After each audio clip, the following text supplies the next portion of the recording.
Greetings, greetings, greetings. I am so happy. Hi. I and we're praying for a good technology here, and I'm so honored and humbled to have this beautiful couple in front of me, Mark and Sarah. And guess what, y'all? I asked them, and they said yes. You know, everybody don't say yes, but we are on the same team, King's team, Kingdom team. So I'm going to ask this beautiful couple who I'm hoping to meet in person one day this side of heaven to introduce one another because I've never heard this done where the husband has the privilege or the wife can go first to say all these wonderful things about their spouse, what they would want the world to know because y'all like each other. You're smiling. That is so precious. So I'll go on mute. You can, whoever wants to go first, and just to introduce yourself because we are international. Ain't that good stuff? We have a Nigerian team that there, and then we have people in different locations in the state. So you're telling the world who you love and who God has given you. Okay, whoever wants to go first. It's great. Great. Thanks for the chance to be here with, Yeah. with you and with everybody. We appreciate the opportunity to get to share. Well, this is my beautiful wife. Her name's Sarah, and we've been married for around 14 years. And it's been my privilege to be journeying through life together with her for this time. We met when we were in Rome, Italy, which was pretty crazy. There's a whole story there, but it's maybe not as exciting as you think. Um, but yeah, now we've been able to do life together 14 years and have enjoyed each other's company and time together. She thinks I'm really funny. See, right there, proved it. No, we had to overcome that maybe. But Mhm. yeah, I think Sarah is such a beautiful person on the inside. Um, for people comes out in a lot of ways. Top on that list would be she really wants to speak the truth and wants someone to not stay where they are, and she's willing to risk relationship to help someone move forward. And she does that with me too. She tells me the truth and encourages me in that way.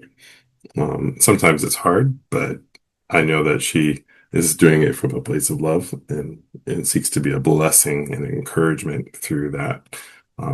And that's one thing that I would say really makes her stand out in the crowd. Yeah. Well, this is Reverend Dr. Mark Covel. Um, uh, so yeah, Mark got his doctorate a couple years back, and really loves doing ministry. And so that's something that he's really passionate about.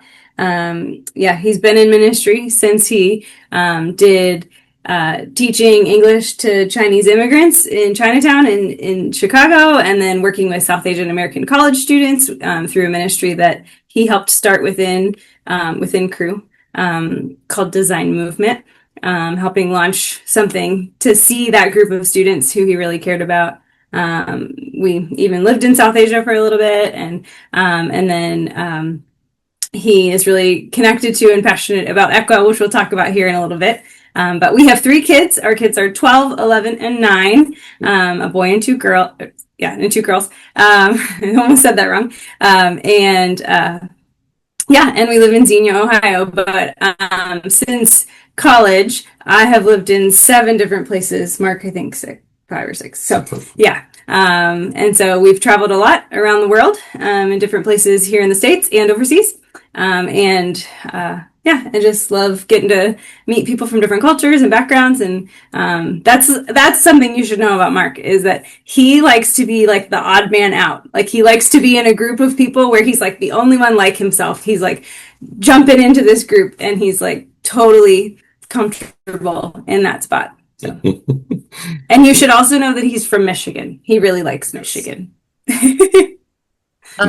Son-in-law is from there. But I was curious about that because last week when I talked to you, Amos had you on the phone, and I'm like, okay, now how they get into Aqua?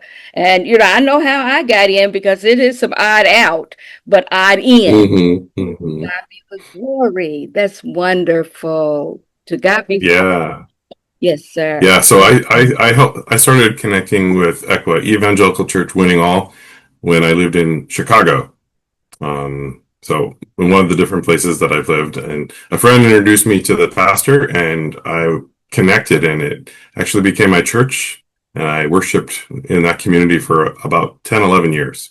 And so then life transition happened, but I have kept that connection with that church the whole time. So it's been really good. Yeah. So I started being involved with Aqua in the year 2000. Oh, so was it Dr. Yeah. that Barnhart? I can't say his name. Was One that hunt, yeah. Yeah, he was pastoring the church then, and he was the person that I was introduced to, and then started connecting with him and the others there. Yeah, so it was really good. It was really good. And then you mentioned Amos. Amos is how you and I connected. He's pastoring the Equa FOL church there that you're part of, right?